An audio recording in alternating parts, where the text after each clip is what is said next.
সব বন্ধুরা, আজকে আমাদের জেনারেল নলেজ ক্লাস এবং আপডেট। আমাদের প্রথম বিষয় হচ্ছে আমাদেরকে জানতে হবে এমন এমন কিছু প্রশ্ন যেগুলো প্রত্যেকটা কম্পিটিটিভ পরীক্ষায় এসে থাকে। ওকে, সব তার জন্য আমাদেরকে কীভাবে করতে হবে, প্রচুর প্রস্তুতি নিতে হবে। এবং আমাদের এই সিরিজে আমরা কিন্তু প্রায় ধরে রাখো 200টার বেশি কিন্তু আমরা ভিডিও রাখতে চলেছি তোমাদের কাছে। সব দেরি না করে চলো শুরু করা যাক আমাদের আজকের ক্লাসে প্রথম অংশ, ওয়ান পার্ট।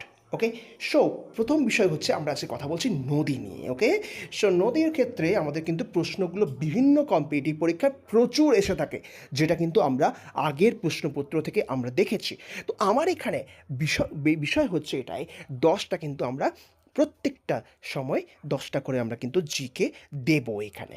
ঠিক আছে, কারেন্ট অ্যাফেয়ার্স অ্যাজ ইউজুয়াল থাকবে, কিন্তু জিকেও থাকবে। সো প্রত্যেকটা ভিডিও কিন্তু আমরা বানাতে চলেছি। তো আমাদের কাছে এই মুহূর্তে রয়েছে প্রায় ধরে রাখো 2000টার ওপরে ভিডিও, 2000টার ওপরে আমাদের জিকে। তো আমরা 200টার মতো ক্লাসে সেটাকে কমপ্লিট করব। অ্যাজ ইউজুয়াল 200টা ভিডিওতে আমরা কমপ্লিট করব, যেটা আমাদের সময় লাগবে ধরে রাখো কমসে কম করে 10 দিন। 10 দিনের মধ্যে আমরা কমপ্লিট করব। আর কারেন্ট অ্যাফেয়ার্স কিন্তু আমরা সেমভাবে প্ল্যান করেছি যে আমরা প্রত্যেকটা উইকে চেষ্টা করব প্রত্যেকটা সপ্তাহে 3বার করে তোমাদের কাছে 20টা করে পৌঁছে দেওয়ার। চলো শুরু করা যাক।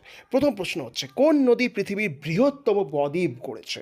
ঠিক আছে, প্রথম প্রশ্নে প্রথম উত্তর হবে গঙ্গা। ওকে, গঙ্গা হচ্ছে আমার এখানে কিন্তু বৃহত্তম বদ্বীপ গড়েছে। ওকে, পরের প্রশ্নে চলে যাই আমরা। 2 নম্বর প্রশ্ন, লখনৌ শহর কোন নদীর তীরে অবস্থান করছে? লখনৌ শহর কোন নদীর তীরে আমাদের কিন্তু অবস্থান করছে? তো উত্তর হবে গোমতী। লখনৌ শহরটি অবস্থান করছে গোমতী নদীর তীরে। ওকে,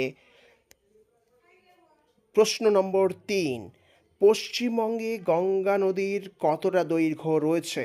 পশ্চিমবঙ্গে 520 কিলোমিটার তোমার কিন্তু দৈর্ঘ্য রয়েছে। ভুল করবে না, অনেকেই ভুল করছো, বারবার আমি খেয়াল করছি, ভুল করতে যেও না। ওকে, তারপরের প্রশ্নে আমরা চলে যাই। পরের প্রশ্ন, দামোদর নদীর উৎপত্তিস্থল কোথায়? এটা বিভিন্ন পরীক্ষায় তোমরা পেতে পারো।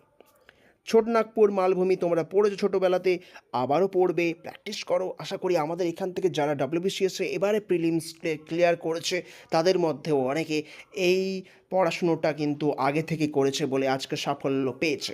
চলো আমাদের পরের প্রশ্নে চলে যাই। পরের প্রশ্ন হচ্ছে আমাদের কাছে রয়েছে দক্ষিণ চব্বিশ পরগনা ক্যানিং শহর কোন নদীর তীরে রয়েছে? এই প্রশ্নটার উত্তর আমাদেরকে কিন্তু খুঁজে নিতে হবে। মাতলা। মাতলা নদীর তীরে কিন্তু দক্ষিণ চব্বিশ পরগনার ক্যানিং শহরটি রয়েছে। ওকে, তো আমাদের এই অবধি যেই প্রশ্নগুলো পড়ালাম তোমাদেরকে বললাম, সেগুলো কিন্তু একটু রিমাইন্ড করে আবার কিন্তু সেটা মনে গেঁথে রাখো। প্রত্যেকটা সময় প্রত্যেকটা ক্লাসে তোমরা কিন্তু দরকার হলে নোট করবে। আর এইগুলো আমি তোমাদের পোস্ট করি ফেসবুকে, তোমরা ফেসবুকে বারবার করে ভালো করে দেখবে, গ্রুপ জয়েন করে যাও। এখনও পর্যন্ত যারা সাবস্ক্রাইব করোনি তারা কিন্তু চ্যানেলটাকে সাবস্ক্রাইব করে দাও। বেল আইকন এবং নোটিফিকেশানের জন্য কিন্তু তোমরা অলওয়েজ সবসময়ের জন্য বেল আইকনটা প্রেস করে দেবে। ওকে, চলো পরের প্রশ্নে আমরা যাই। পরের প্রশ্ন আমাদের কি বলছে? পরের প্রশ্ন বলছে যমুনা নদী কোথায় কোথায় গঙ্গার সাথে মিশেছে? যমুনা নদী কোথায় গঙ্গার সাথে মিশেছে? উত্তর হচ্ছে এলাহাবাদ। ওকে, এলাহাবাদের কাছে, কোথায় বলতে গেলে এলাহাবাদের কাছে, এলাহাবাদে গঙ্গার সাথে কিন্তু যমুনা নদী মিশেছে। ওকে, পরের প্রশ্নে, পদ্মা বাংলাদেশে কোন নদীর সাথে মিশেছে? পদ্মা বাংলাদেশে যমুনা নদীর সাথে কিন্তু মিশেছে। ঠিক আছে, বাংলাদেশে যে যেখানে যেই নদীর সাথে মিশেছে পদ্মা, সেটা হচ্ছে যমুনা। ওকে, পরের প্রশ্ন আমাদের কাছে রয়েছে। পরের প্রশ্ন হচ্ছে, কোন নদীগুলো কোন নদীগুলো গঙ্গার ডান তীরের উপনদী? ডান তীর, বারবার এই জায়গাটা কিন্তু খেয়াল করবে। অনেকেই বাম তীর ডান তীর গুলিয়ে ফেলে, তাদের উদ্দেশ্যেই বলছি যে আমি কিন্তু আরও ভিডিও দেবো বাম তীরের নদী উপনদী নিয়ে। সেটা নিয়ে তোমাদের ভাবার কিছুই নেই, ভয় পাওয়ার বা ঘাবড়ে যাওয়ার কিছুই নেই। আমি তোমাদের দায়িত্ব নিয়ে বলছি, যা ভিডিও দেবো সেখান থেকে তোমরা অবশ্যই অবশ্যই কিন্তু টাইপগুলো কমন পেয়ে যাবে। গঙ্গার ডান তীরের উপনদী তোমাদেরকে যদি বলে থাকে তাহলে হচ্ছে সোন ও যমুনা। সোন ও যমুনা হচ্ছে গঙ্গার ডান তীরে উপনদী। পরের প্রশ্ন, গঙ্গার বাম তীরের উপনদী। দেখেছো, তোমাদের বলতে বলতে কিন্তু আমরা বাম তীরের উপনদী নিয়ে আমরা চলে এসেছি। বাম তীরের উপনদী কী রয়েছে দেখো ভালো করে। ঘরঘোড়া, গণ্ডক ও কোশি। ঘরঘোড়া, গণ্ডক ও কোশি হচ্ছে গঙ্গার বাম তীরের উপনদী। ঠিক আছে, বাম তীর আর ডান তীর নিয়ে কিন্তু আমি ক্লিয়ার করে দিলাম। ডান তীরে কারা থাকলো? ডান তীরের উপনদী সোন ও যমুনা, এবং বাম তীরে থাকলো হচ্ছে ঘরঘোড়া, গণ্ডক ও কোশি। যারা চ্যানেলটাকে লাইক করোনি লাইক করে দিও, সাবস্ক্রাইব করে দিও, সাপোর্ট করতে থাকো, বেল আইকনটা কিন্তু প্রেস করে নিও। তোমাদেরকে বারবার বলছি, তোমাদের জন্য কিন্তু আমার এই উদ্যোগ। আশা করব দেখবে তোমাদের ভিডিওগুলো, এবং আস্তে আস্তে আমরা কিন্তু অঙ্কেরও কিন্তু অনেক রিলস আমরা করেছি, অঙ্কেরও কিন্তু রীতিমতো রিলসগুলো রেডি করব। ঠিক আছে, তোমাদের এখান থেকে তোমরা যেই সাপোর্টগুলো পাবে সেটা হচ্ছে একটা, প্রথম হচ্ছে ইংরেজি, জিকে, কারেন্ট অ্যাফেয়ার্স, ম্যাথামেটিক্স, ওকে।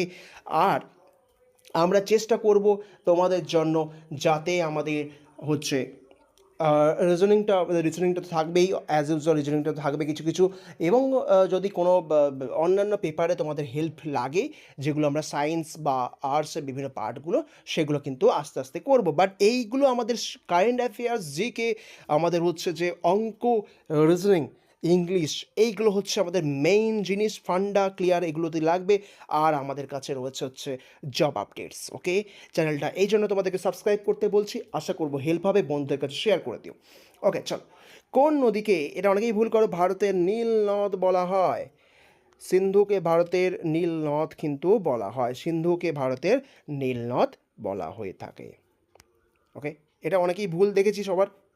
সো তোমাদেরকে থ্যাংক ইউ। ঠিক আছে, ভালো লাগলো তোমাদের এই উদ্যোগ, তোমাদের এই পাশে থাকাটা ভালো লাগলো। আশা করব এভাবেই পাশে থাকবে। সবাইকে থ্যাংক ইউ। প্রত্যেকটা ভিডিও কিন্তু তোমরা ভালো করে খেয়াল করবে, আশা করব তোমাদের হেল্প হবে। Best of luck. Thank you সবাইকে। ম্যাথ টিচার অ্যান্ড একাডেমিতে তোমাদেরকে আবারও স্বাগত।